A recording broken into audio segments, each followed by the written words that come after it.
Ghosts on the horizon? In the vast, unforgiving desert town of Deadwood Bluff, the dusty streets breathe with tales of vengeance, betrayal, and ghosts that just won't lie still. The story follows Grady Gravedigger Hale, a hard-nosed gunslinger with a murky past, his reputation as sharp and bloodstained as the knife he keeps strapped to his thigh. Once part of a notorious gang, he now wears a battered sheriff's star, more a desperate attempt at redemption than a genuine claim to justice. Folks in Deadwood Bluff know him, but not all trust him, and with good reason. On a sweltering, dust-choked evening, just as the sun is sliding behind the jagged hills like a dying ember, Grady spots a familiar figure at the edge of town. It's Bones McAllister, a ruthless outlaw from Grady's past life with the Black Scorpion Gang, a man who vanished years back, leaving only whispers of his gruesome deeds. Now he's back, with eyes that glint like flint and a grin that spells nothing but trouble. Gravedigger, Bones sneers, his voice like the hiss of a rattlesnake.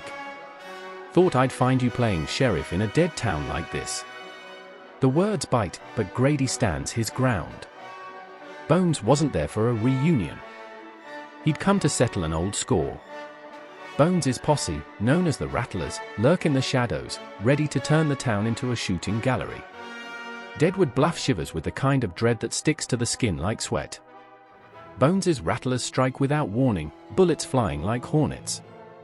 Innocent townsfolk die for cover as Grady's deputies fight back, filling the air with thunderous gunfire and the metallic taste of fear.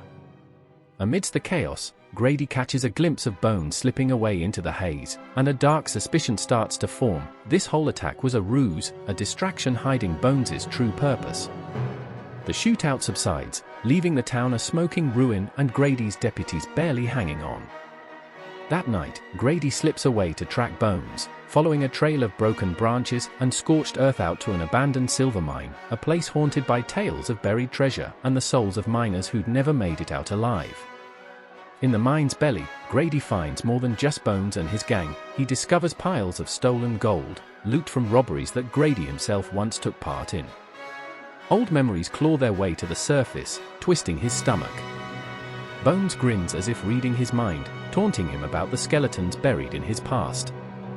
It was Grady's idea to leave those miners trapped, he sneers, his words echoing through the hollowed-out tunnels. Think you're something now, don't why, Gravedigger? Bones jeers. Pretending to be the good guy, hidden behind that badge. But deep down, you're worse than any of us. Grady, caught between shame and rage, sees red. Their standoff erupts into a brutal fight, fists, knives, and gunfire tearing through the silence of the mine. Grady lands a brutal blow, sending Bones sprawling.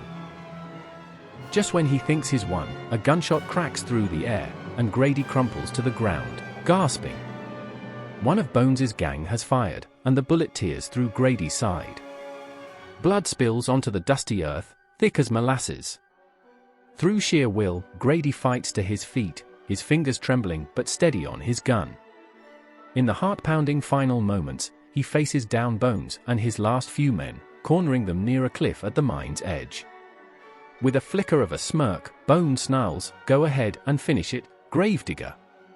But don't think this makes you any less of a monster." Grady fires, and Bones staggers back, his face frozen in shock as he topples over the cliff, disappearing into the darkness below. Barely alive, Grady stumbles back to Deadwood Bluff. He collapses into the saloon, bleeding and gasping, where the townsfolk gather around. They listen as he mutters the tale, his voice thick with exhaustion and remorse. But as he speaks, a hush falls over the crowd. Eyes narrow, and skeptical glances pass between them. Whispers spread. Some reckon Grady took Bones down to protect his secret, that the treasure in that mine was just as much his as it was Bones's. Maybe he didn't come back to be a hero after all. Maybe he returned to claim what he left behind. In his final moments, Grady glances around at the faces of the town he swore to protect, and sees doubt etched on each one. As the darkness closes in, a flicker of regret crosses his face. The last sound he hears is Bones' words echoing in his mind, "You're worse than any of us." The legend of Grady Gravedigger Hale becomes one of whispered tales and murky truths, a hero to some, an outlaw to others. Out in Deadwood Bluff, the truth remains as elusive as a ghost on the horizon, and folks still argue whether Grady ever wore that badge for justice, or if he was just another thief with a new excuse. If you are enjoying the Western Echoes, Cowboy Tales Unleashed channel, hit the subscribe button for future posts.